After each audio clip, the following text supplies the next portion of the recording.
Hello, everybody. I am Wild Bill, and I'm here to bring you a grain of salt. And we've been talking about once saved, always saved, aka the perseverance of the saints doctrine. Uh, you could say it's the eternal security in your salvation doctrine.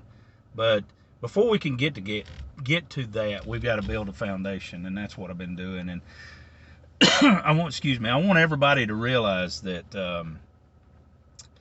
Paul, Jesus, the main reason that he came for us was to retrieve us from the grave. We were spiritually dead in our trespasses, and he came to save us from the wrath of God. And that is what faith is all about, is believing that and accepting that. And Abraham is the perfect example. And this is why Paul used him in the book of Romans there. Perfect example of faith. And we are with Abraham. They calls him believing Abraham, and he's the father of us all, because he believed God, and it was accounted unto him as righteousness. And how are we born again? And what is the state of being born again? Righteousness. And our belief in Jesus causes us to become righteous. We are righteous in him. And so, and Paul uses Abraham here in Romans chapter 4, and you can look at Genesis 17, and that's where he's pulling from. But we can read some things about Abraham. He hoped against hope. And I remember in school at some point in time, that is an oxymoron. It's using two terms or two words that are totally opposite of each other to describe an event or a thing or something that's going on. And it's like jumbo shrimp or thundering silence. It was so silent that it was screaming. And so hoped against hope. That's talking about how Abraham did not consider the deadness of his body, the male functioning part of his body, and the deadness of Sarah's womb. She was barren. And and he contemplated those things. He didn't ignore them, but he looked at them for what they were. And yet he believed. He hoped against hope, and he believed anyway.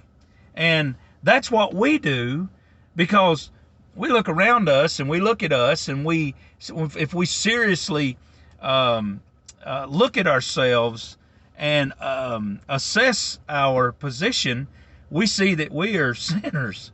We sin every day, and we know that God cannot look upon sin. He can't have sin in his presence. And yet, because of Jesus, we believe and we hope against hope. Right? Do you understand that? That's real faith. Because he said in his word that if we would believe in his name and confess him, that we would be born again, and he would wash us and cleanse us from all unrighteousness. And so he hoped against hope, even though the conditions around him and the condition of his body and Sarah's body, there's no way. And he didn't ignore it. Real faith is not looking at a circumstance and saying that's not what the circumstance is. No, real faith looks at the circumstance and believes God anyway. And we're going to talk more about how does that happen? How is that? We'll talk about that more in another video. But we also see that he didn't waver in his faith. He didn't vacillate, and he was fully assured and fully persuaded that what God had promised, he was able also to perform. So he had confidence in the promise of God, and he had confidence that God would do what he said he'd do. He had confidence in the power of God to fulfill said promise, right? And this is not natural. This is supernatural. God gave him the ability to believe that. And, but, he was not weak in faith. How does this happen? Over there in Genesis 17, he told him, he said, now your name is Abraham. Instead of father of many, now you're the father of many nations. And he said, now Sarah, your wife, or Sarai, your wife, is going to be now called Sarah, which means princess, and she's going to be the mother of nations, and kings are going to come forth from her. And Abraham, what happens? Immediately, Abraham laughs. He laughs at the promise instantly, and he falls on his face, and he questions, and he a little bit presumptuous toward God, because he says, oh, that Ishmael might live before you. So how is it that Paul says that he didn't waver? How is it that Paul says that he didn't stagger in unbelief? How is that possible? It looks like he wavered, don't it?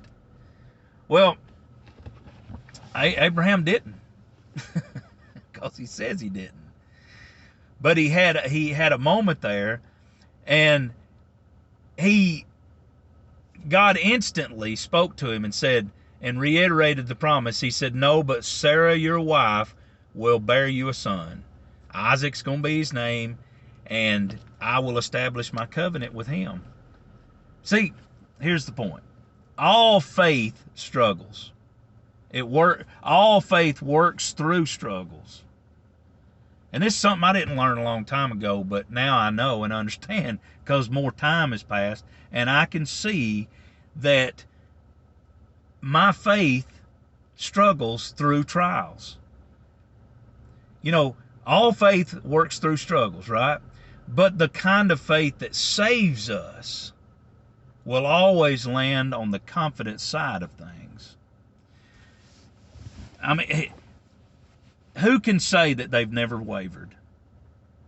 Who can say that? Well, Abraham was not discouraged at his inability. He looked right at it. And it looked like there was no hope, but he hoped anyway. And he didn't vacillate back and forth between two opinions. He made up his mind, I believe God, and no flip-flopping. His eyes were focused, totally focused on the promise of God, that he could make something out of nothing, because he knew that God was the creator. Boy, there's so much to talk about in this, but keep it up. Take all this with a grain of salt.